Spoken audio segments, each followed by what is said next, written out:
Hey, what's up you guys, it's Dorothy and welcome back to my channel.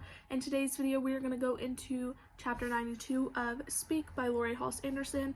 It also happens to be the last chapter or part to this book that we are reading, so let's get right into this video and see what the finale has in store for us. This video may contain sensitive topics and foul language.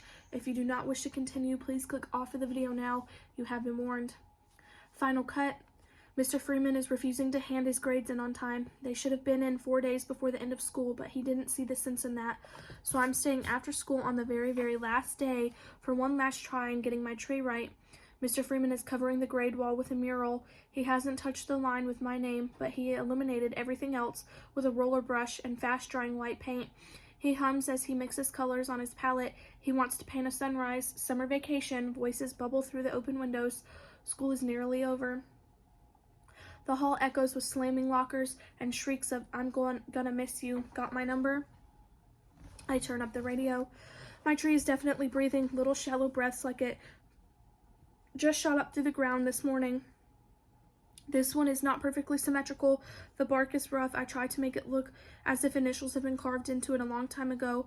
One of the lower branches is sick. If the tree really lives someplace, that branch better drop soon so it doesn't kill the whole thing. Roots, knobs out of the ground, and the crown reaches for the sun. Tall and healthy. The new growth is the best part. Lilac flowers through the open windows with a few lazy bees. I carve, and Mr. Freeman mixes orange and red to get the right shade of sunrise. Tires squeal out of the parking lot. Excuse me. Another sober student farewell. I'm staring summer school in the face, so there's no real hurry, but I want to finish this tree. A couple of seniors stroll in. Mr. Freeman hugs them carefully, either because of the paint on him or because teachers hugging students can make for big trouble. I shake my bangs down in front of my face and watch through my hair. They chat about New York City, where the girls are going to college. Mr. Freeman writes down some phone numbers and names of restaurants. He says he has plenty of friends in Manhattan and that they should meet for brunch some Sunday. The girls, the women, hop up and down and squeal. I can't believe it's really happening. One of them is Amber, cheerleader. Go figure. The seniors look my way before they leave. One girl, not the cheerleader, nods her head and says, "Way to go. I hope you're okay." With hours left in the school year, I have suddenly become popular. Thanks to the big mouths on the lacrosse team, everybody knew what happened before sundown.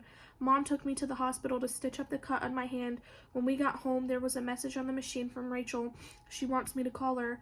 My tree needs something. I walk over to the desk and take a piece of brown paper and a finger chalk. Mr. Freeman talks about art galleries, and I practice birds, little dashes of color on paper. It's awkward with the bandage on my hand, but I keep trying.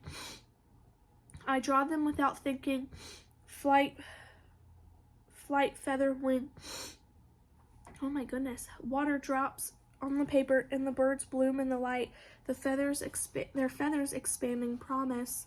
It happened. There is no avoiding it. No forgetting. No running away or flying or burying or hiding. Andy Evans raped me in August when I was drunk and too young to know what was happening. It wasn't my fault he hurt me. It wasn't my fault.